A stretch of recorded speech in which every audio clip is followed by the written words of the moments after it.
Hey everybody, before we start this video, I'd like to warn you guys that I'm not the best commentator on the planet. I'm pretty bad, so just a heads up, you might not like this video, it might not be for you until I get better at commentating, so yeah, click off the video, because it's probably going to be pretty bad if you hate cringy commentaries.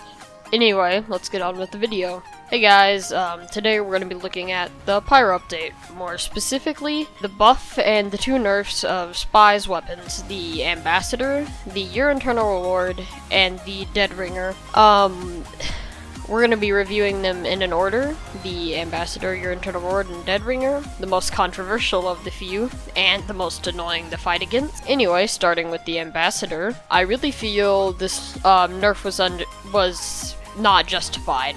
The minus 50% accuracy hurts the weapon a lot, depending on what situation you're in. Now, the Ambassador, it used to be very versatile, but now it's a little more of a situational weapon. It's probably not going to be as good for 1-against-1s as it used to, because of the minus 50% accuracy for the first shot, so that's a huge downside. Other than that, it's not really that big of a nerf. It doesn't really matter for a lot of situations, and it's exaggerated by a lot of other people.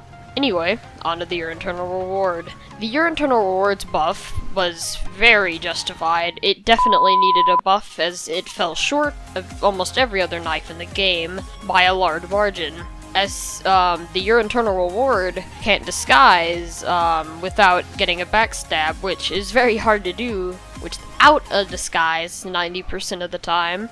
But once you got a backstab, you could kind of get the train going, but if you messed up, it was a very punishing weapon. But now that you can disguise at the cost of all of your cloak or feign meter, it's much more versatile and helpful in a lot of situations. Okay, now those two were short, but get ready for the Dead Ringer, the most annoying and controversial weapon on this list. Okay, so the Dead Ringer. I feel its nerf was very, very justified. It was one of the most overpowered Spy watches, as it gave Spy a ton of endurance for almost every situation, just not even remotely fair. First off, it gave Spy a lot of survivability and spammability. As survivability, he could survive a lot of common situations. The Dead Ringer used to give him even more endurance until that was changed and replaced with the speed boost.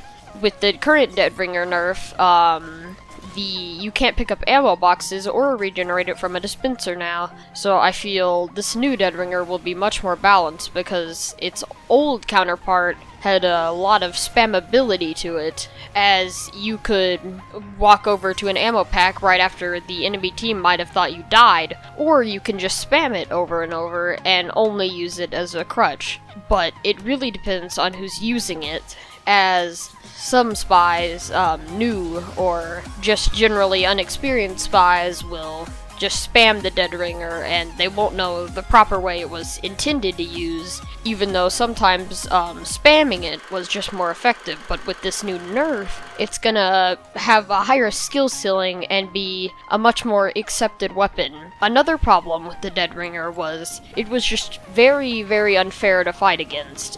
It was not fun to fight against. It just made the gameplay experience for other players other than you worse. So I feel this nerf was very justified. And see you guys, I'm just gonna leave you with this gameplay. See you next time.